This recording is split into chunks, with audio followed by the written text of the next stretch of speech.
ನಾವು ಈ ಒಂದು ವಸ್ತು ಪ್ರದರ್ಶನದಲ್ಲಿ ಎಲ್ಲ ಮತದಾರರಿಗೆ ಮತ ಚಲಾವಣೆ ಮಾಡಿ ಬಂದು ನಮ್ಮ ವಸ್ತು ಪ್ರದರ್ಶನವನ್ನು ವೀಕ್ಷಿಸಿ ಅಂತ ನಾವು ಆಲ್ರೆಡಿ ಅಪೀಲ್ ಮಾಡಿದ್ದೀವಿ. ಹಾಗೂ ನಮ್ಮ ಇನಾಗ್ರಲ್ ಫಂಕ್ಷನ್ ಸಹ ನಾವು 12 ಗಂಟೆಗೆ ಇಟ್ಕೊಂಡಿದ್ದೀವಿ. ನಾವು ನಾಳೆ ಈ ಒಂದು ಎಕ್ಸಿಬಿಷನ್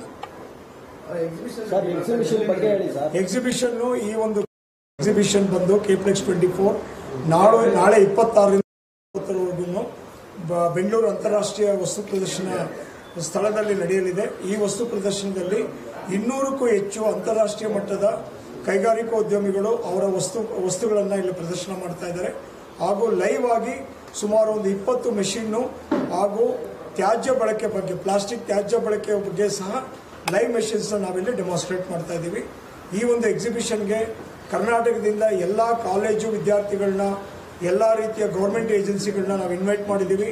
ಅವ್ರಿಗೆಲ್ಲ ಹೋಗಿ ನಾವು ಪರ್ಸನಲಿ ಹೋಗಿ ಅವ್ರಿಗೆ ರೋಡ್ ಶೋಸ್ ಮಾಡಿ ಅಪೀಲ್ ಮಾಡಿದ್ದೀವಿ. ಈ ಒಂದು ಎಕ್ಸಿಬಿಷನ್ಗೆ ನಾನು ಎಲ್ಲರಲ್ಲಿ ಕೇಳ್ಕೊಳ್ಳೋದೇನೆಂದರೆ, ಈ ಒಂದು ವಸ್ತು ಪ್ರದರ್ಶನವನ್ನು ವೀಕ್ಷಿಸಿ ಮಕ್ಕಳನ್ನ ಸಹ ಕರ್ಕೊಂಡ್ಬಂದು ಈ ವಸ್ತು ಪ್ರದರ್ಶನದ ಬೆನಿಫಿಟ್ಸ್ನ ಪಡ್ಕೊಳ್ಬೇಕು ಅಂತ ಎಲ್ಲರಲ್ಲಿ ಕೇಳ್ಕೊಳ್ತೇನೆ. ಯಾವುದೇ ರೀತಿಯಾದ ಶುಲ್ಕ ಇಲ್ಲ, ಇದು ಫ್ರೀ. ಬೆಳಗ್ಗೆ 10 ಗಂಟೆಯಿಂದ ಸಂಜೆ 6 ಗಂಟೆವರೆಗೆ. ಮುಖ್ಯವಾದ ವ್ಯಕ್ತಿಗಳು ಬರ್ತಿದ್ದಾರೆ ಇದಕ್ಕೆ. ಈ ಒಂದು ವಸ್ತು ಪ್ರದರ್ಶನ ಯಾಕಂದ್ರೆ ಕೋಡ್ ಆಫ್ ಕಾಂಡಕ್ಟ್ ಇರೋದ್ರಿಂದ ನಾವು ಯಾವುದೇ ಒಂದು ಗೌರ್ಮೆಂಟ್ ಏಜೆನ್ಸಿಯವ್ರನ್ನ ಕರೆದಿಲ್ಲ. ಆದರೆ ನಮ್ಮ ರಾಜ್ಯದ ಕೈಗಾರಿಕೋದ್ಯಮಿ, ಪ್ರಸಿದ್ಧ ಕೈಗಾರಿಕೋದ್ಯಮಿ ರವೀಶ್ ಕಾಮತ್ ಅಂತ, ಅವರು ನಮ್ಮ ಪ್ಲಾಸ್ಟಿಕ್ ಫೌಂಡೇಶನ್ನ ಅಧ್ಯಕ್ಷರಾಗಿದ್ದಾರೆ.